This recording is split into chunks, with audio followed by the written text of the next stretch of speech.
파도는 그날따라 잔잔했다고들 말합니다. 그러나 실종은 늘 고요의 옆구리에서 몸을 말아 올라옵니다. 2004년 3월 거제도의 새벽 공기는 짠내와 용접 연기의 잔향이 섞여 있었고 항구의 가로등은 물결 위에 길쭉한 길을 깔아 놓았습니다. 낚시를 하러 나간 두 친구가 돌아오지 않았다는 전화를 처음 받은 건 그날 오후 바람이 방향을 바꾸던 무렵이었습니다. 우리는 그 반대편으로 거슬러 올라가 보기로 합니다. 실종이 우리에게 남긴 시간표를 하나씩 더듬으며 지금 채널 은빛 드라마와 함께 이 기록을 펼칩니다.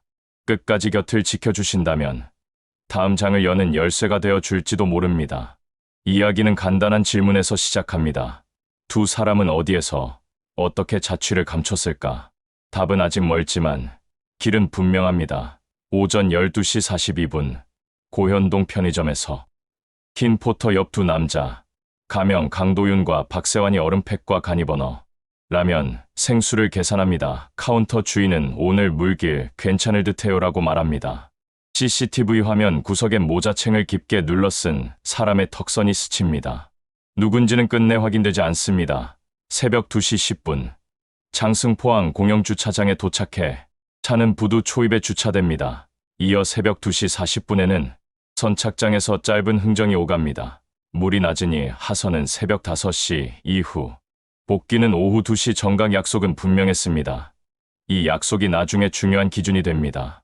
새벽 4시 35분 박세환의 휴대폰에 문장 하나가 입력됩니다. 해 뜨면 바로 들어올게. 새벽 4시 36분에 저장만 되고 전송은 되지 않습니다. 짧은 말이지만 오늘 계획이 길지 않을 거라는 마음이 익힙니다. 새벽 5시 22분 소형 보트가 지심도 북측 홈통에 닿습니다. 도선업자는 바두갈이라 부르는 갯바위에 로프를 던집니다.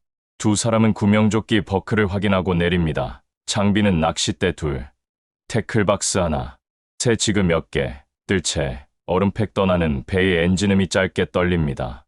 잠시 뒤 새벽 5시 41분 강도윤의 휴대폰이 섬 기지국에 연결됩니다. 곧이어 새벽 5시 44분 도착이라는 짧은 메시지가 육지로 갑니다. 이른 아침 6시 10분부터 7시 정각 사이 들물이 시작되어 발판을 서서히 적십니다. 아침 7시 25분 컵라면 뚜껑이 들린 사진이 남습니다. 아침 8시 2분 강도윤의 폰에서 짧은 통화 시도가 기록됩니다. 도선업자는 조금 일찍 데리러 갈까요? 라는 말을 들었다고 기억합니다. 아침 9시 무렵 바람이 세집니다. 아침 9시 17분 등대 일지에 순간 풍속 상승이 적힙니다. 현장은 점점 거칠어집니다. 오전 11시 11분 강도윤의 폰이 아주 짧게 데이터를 주고받습니다. 그 뒤로는 침묵. 오전 11시 47분 박세환의 폰이 잠시 장승포 쪽 기지국에 접속합니다. 바다에서 빔을 스친 착오일 수도 누군가의 이동일 수도 있습니다. 핵심은 그때 어딘가에 움직임이 있었다는 점입니다. 오후 2시 정각 약속된 픽업 시간에 보트는 홈통 앞에 붙었지만 발판엔 아무도 없습니다. 눕혀진 뜰채, 공기만 남은 얼음팩, 바람에 흩어진 빵가루만 보입니다. 오후 2시 32분 신고가 접수되고 구조정이 북측에서 서측으로 탐색을 시작합니다. 수색선이 물 위에 겹겹이 그려집니다. 해가 기울 무렵 7천도 남단에서 간이버너 세트가 발견됩니다. 표면엔 막 굳은 소금기 레버는 꺼짐에 멈춰 있습니다. 긴 스푼 손잡이가 같은 방향을 가리킵니다. 해류를 거슬러 보면 출발지는 지심도 북측 쪽으로 가리키지만 물건의 이동은 언제나 오차가 큽니다. 다음 날 구조락 끝자락에서 파란 미노 살림통이 나옵니다. 안에는 고무미끼 2개와 꺾인 바늘 하나, 뚜껑 안쪽엔 JM이라는 얕은 이니셜, 두 친구의 장비 목록에는 없는 표기입니다. 그 자리에 다른 사람이 있었나라는 질문이 조용히 떠오릅니다. 해안선에는 줄이 쳐지고 모래 위엔 발자국이 표시됩니다. 장화 자국 2, 슬리퍼 자국 하나. 슬리퍼의 물기 상태로 보면 새벽 3시 반에서 4시 사이에 찍힌 흔적일 가능성이 큽니다. 두 친구는 새벽 2시 10분에 도착했고 하선은 새벽 5시 22분 그 사이 낯선 발이 해변을 지나간 셈입니다. 오전 12시 42분 편의점 영상 구석의 턱선은 끝내 주인을 밝히지 못했습니다. 몇 해 뒤 리모델링으로 원본 테이프가 폐기되며 화질 개선 기회도 사라졌습니다. 남은 건 흐릿한 실루엣뿐. 이 그림자가 사건과 연결되는지 지금도 답을 주지 않습니다. 중간 정리입니다. 쿨러 뚜껑에 벗겨진 글자. DOIN 살림통에 JM 슬리퍼의 시간대. 그리고 오전 11시 47분의 짧은 접속 조각들은 서로 다른 곳을 가리키는 듯하지만 한가운데에서 셋째의 존재 가능성이라는 말이 겹칩니다. 사건이 퍼지자 지역 신문엔 짧은 기사들이 실립니다. 낚시 나간 두 남성 행방불명 사람들은 안전 불감, 빚, 외지인 등 여러 말을 꺼냅니다. 하지만 통장 내역과 주변 진술을 맞대면 과장된 이야기들은 힘을 잃습니다. 남는 건 일과 집, 낚시, 그리고 약속 같은 평범한 생활의 흔적입니다. 가족의 시간은 느리게 흐릅니다. 아버지는 항구 끝에서 이름을 천천히 써 내려가고 아내는 파출소 앞에서 휴대폰 전원이 켜지면 바로 알 수 있나요라고 묻습니다. 매년 봄이면 작은 추모가 열립니다. 이름을 부르면 바다는 대답하지 않지만 기다림의 숨소리는 분명히 들립니다. 도선업자의 설명은 단순합니다. 그날 바람이 북서였어요. 홈통 안으로 콕콕 들어쳤죠. 이 말은 현장 사진과 잘 맞아떨어집니다. 컵라면 뚜껑이 들린 각도, 수면의 주름, 흩어진 빵가루의 방향 작은 것들이 같은 방향을 말합니다. 바람은 점점 강해졌습니다. 아침 8시 2분의 조기 호출은 단지 바람 때문이었을까요? 박세환의 문자 초안, 해 뜨면 바로 들어올 게를 떠올리면 애초에 짧게 낚시하고 나오려 했을 수도 있습니다. 그렇다면 호출은 계획의 회수일 수 있습니다. 이 가정은 오전 11시 47분의 접속을 새롭게 보이게 합니다. 사진을 다시 봅니다. 아침 7시 25분 컵라면, 스푼, 김 바로 다음 프레임에는 지워졌다. 복구된 사진이 하나 더 있습니다. 모서리로 스친 낯선 태클박스. 두 친구의 목록에 없는 모델입니다. 이 작은 모서리가 다른 손을 가리킵니다. 레저보트 한 척의 항적도 기록에 남습니다. 오전 11시 30분에서 정오 12시 10분 사이 지심도와 장승포 사이를 왕복합니다. 선주는 기관 점검 운항이라 말합니다. 사실일 수도 있습니다. 다만 시간대가 우리의 빈칸과 겹친다는 점은 기억할 만합니다. 2015년 이후 북측 홈통 접근은 제한됩니다. 현장을 다시 점검하려던 사람들에겐 창이 더 좁아졌습니다. 2020년 이후 통신사 로그 복구도 사실상 불가능해졌습니다. 닫힌 문이 많아질수록 남은 문장들은 더 또렷해집니다. 우리는 다시 오전 11시 47분을 바라봅니다. 이야기의 무게를 가볍게 풀어봅니다. 핵심은 세 줄입니다. 첫째, 두 사람은 아침에 분명히 그곳에 있었다. 둘째, 낮이 가까워질수록 바람과 파도는 강해졌다. 셋째, 정오 무렵 전후로 누군가의 이동이 감지됐다. 이 세 줄만 기억해도 사건의 윤곽은 잡힙니다. 해류는 사람과 물건을 다르게 움직입니다. 버너와 스푼, 쿨러. 뚜껑은 바람과 파도에 민감합니다. 살림통은 더 둥둥 뜹니다. 그래서 출발 지점을 딱 잘라 말하기 어렵습니다. 우리는 물건의 방향 대신 언제 발견되는가에 더 무게를 둡니다. 시간은 흔히 거짓말을 덜 합니다. 슬리퍼 자국은 새벽 3시 반에서 4시 사이로 익힙니다. 즉, 두 친구가 하선하기 전입니다. 이 발자국의 주인이 사건을 봤을 수도 있고 아무것도 보지 못했을 수도 있습니다. 중요한 건 그 시간에 그곳을 지난 사람이 있었다는 사실입니다. 작은 사실 하나가 지도를 바꿉니다. 편의점의 실루엣은 이름을 주지 않습니다. 하지만 누군가가 같은 시간대에 근처에 있었다는 느낌을 남깁니다.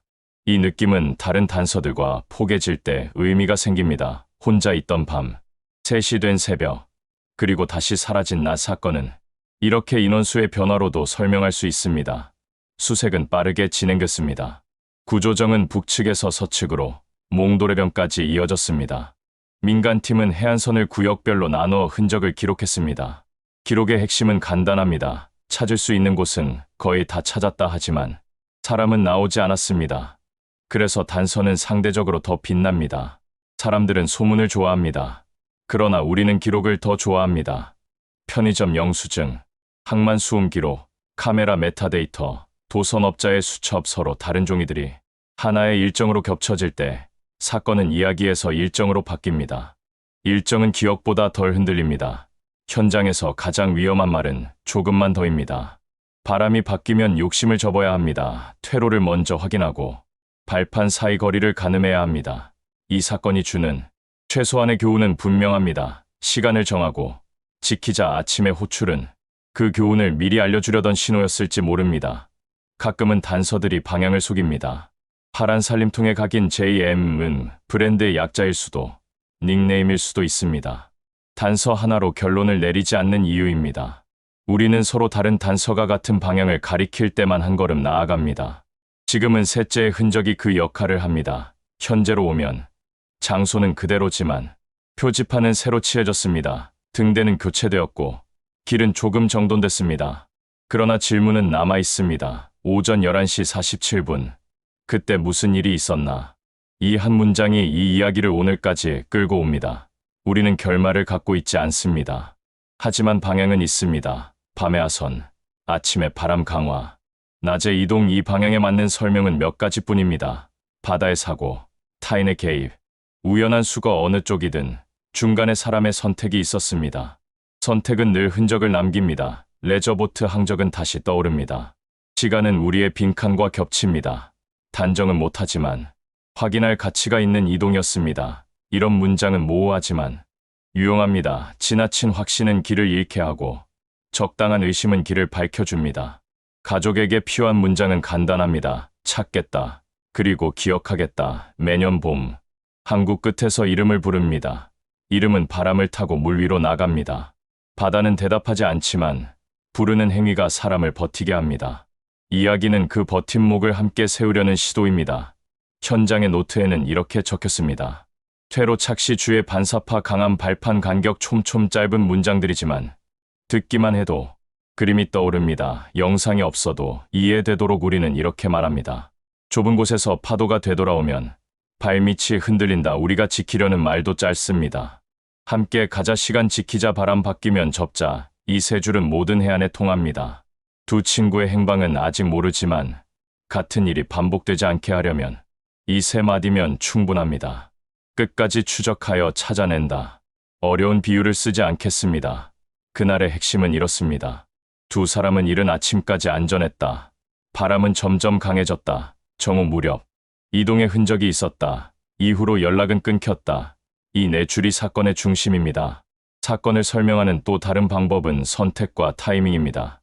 아침 8시에 조기 호출, 오전 11시대의 미세한 접속, 오후 2시에 빈자리 선택은 있었고 타이밍은 어긋났습니다. 이 말만으로도 오늘의 이야기 절반은 이해됩니다. 남은 절반은 단서들의 조합입니다. 살림통, 쿨러 뚜껑, 태클박스 모서리, 슬리퍼. 편의점의 실루엣 한 조각씩 보면 약하지만 함께 보면 한 방향을 가리킵니다. 둘이 아닌 색, 그리고 조금 잃은 귀한 시도, 여기에 바람이 겹치면 위험선이 완성됩니다. 우리는 결론 대신 방법을 남깁니다.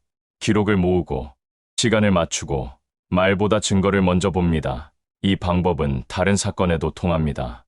내레이션만 들어도 이해되도록 오늘 우리는 어려운 표현을 줄이고 핵심 단어를 반복했습니다. 듣는 분의 머릿속에 지도가 그려졌기를 바랍니다. 다시 처음으로 돌아가 봅니다. 오전 12시 42분의 편의점, 새벽 2시대의 항구, 새벽 5시 22분의 하선, 이 세 지점만 또렷이 잡아도 길이 보입니다. 시작, 이동, 도착, 그리고 그 다음 장면이 비어 있다는 사실. 빈칸이야말로 우리가 채워야 할 자리입니다. 오늘의 현재는 조용합니다. 현장은 관광 안내판이 늘었고 홈통은 접근이 제한됩니다. 바다는 여전히 예쁩니다. 그래서 더 조심해야 합니다.